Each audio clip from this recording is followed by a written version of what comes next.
प्रिय श्रद्धालुओं, जय श्री कृष्णा, जय श्री राम, जय श्री राधे राधे, जय श्री महाकाल। इस प्रवचन में आपको श्रवण कराएंगे कुरु के वंश का वर्णन। श्री पराशर जी बोले, कुरुपुत्र परीक्षित के जन्मे जय श्रुतसेन, उग्रसेन और भीमसेन नामक 4 पुत्र हुए तथा जहनु के सुरथ नामक एक पुत्र हुआ। सुरथ के विदुरथ का जन्म हुआ। विदुरथ के सार्वभौम के जैतसेन, जैतसेन के आराधित के आयुतायु के अक्रोधन के देवातिथि तथा देवातिथि के अजमीर के पुत्र ऋक्ष से दूसरे ऋक्ष का जन्म हुआ। ऋक्ष से भीमसेन, भीमसेन से दिलीप और दिलीप से प्रतीप नामक पुत्र हुआ। प्रतीप के देवापी, शांतनु और बाहिक नामक 3 पुत्र हुए। इनमें से देवापी बाल्यावस्था में ही वन में चला गया था, अतः शांतनु ही राजा हुए। उसके विषय में पृथ्वी तल पर यह श्लोक कहा जाता है।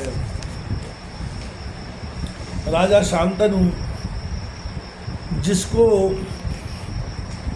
अपने हाथ से स्पर्श कर देते थे, वे वृद्ध पुरुष भी युवावस्था प्राप्त कर लेते थे तथा उनके स्पर्श से संपूर्ण जीव अत्युत्तम शांति लाभ करते थे, इसलिए वे शांतनु कहलाते थे।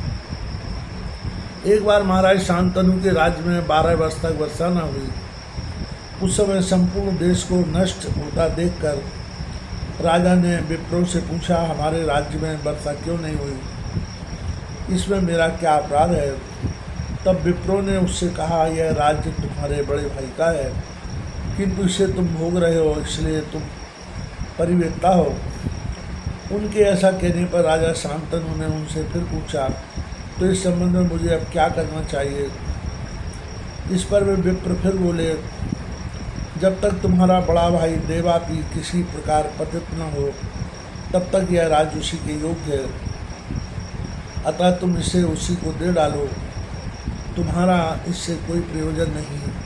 विप्रों के ऐसा कहने पर शांतनु के मंत्री अश्मसारी ने वेदवाद के विरुद्ध बोलने वाले तपस्वियों को वन में नियुक्त किया।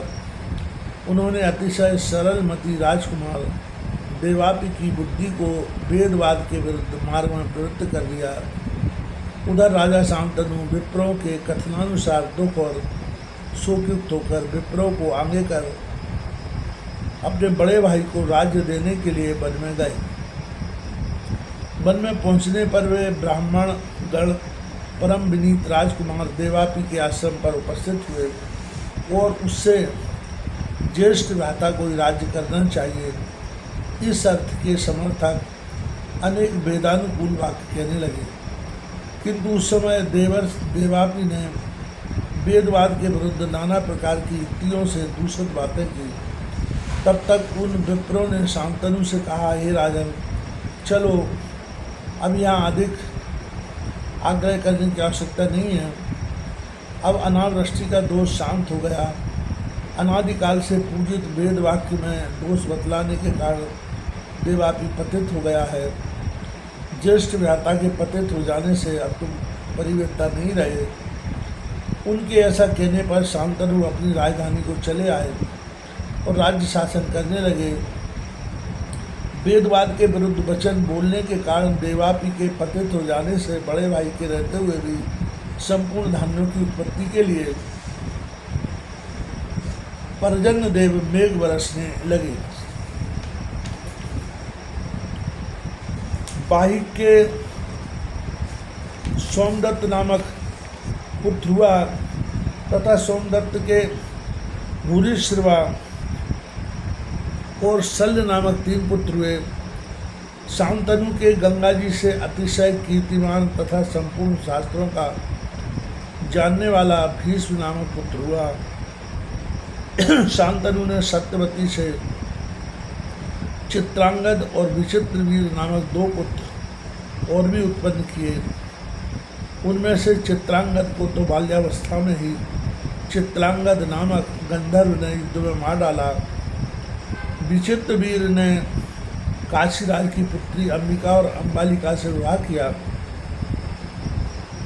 उनमें अत्यंत भोगासक्त रहने के कारण अतिशय खिन्न रहने से वह यक्षमा के वशीभूत होकर अकाल ही में मर गया। तदनंतर मेरे पुत्र कृष्ण द्वैपायन ने सत्यवती के नियुक्त करने से माता का वचन टालना उचित न जान विचित्रवीर की पत्नियों से धृतराष्ट्र पांडु नामक 2 पुत्र उत्पन्न किए और उनकी भेजी हुई दासी से विदुर नामक एक पुत्र उत्पन्न किया। धृतराष्ट्र ने भी गांधारी से दुर्योधन और दुशासन आदि 100 पुत्रों को जन्म दिया। पांडु वन में आखेट करते समय ऋषि के साथ से संतान उत्पादन में असमर्थ हो गए थे, अतः उनकी स्त्री कुंती से धर्म, वायु और इंद्र ने क्रमशः युधिष्ठिर, भीम और अर्जुन नामक 3 पुत्र तथा माद्री से दोनों अश्विनी कुमारों ने नकुल और सहदेव नामक 2 पुत्र उत्पन्न किए। इस प्रकार उनके 5 पुत्र हुए। उन 5 के द्रौपदी से 5 ही पुत्र हुए। उनमें से युधिष्ठिर से प्रतिबिंद, भीमसेन से सुतसेन, अर्जुन से सुतकीर्ति, नकुल से सुतानिक तथा सहदेव से सुतकर्मा का जन्म हुआ।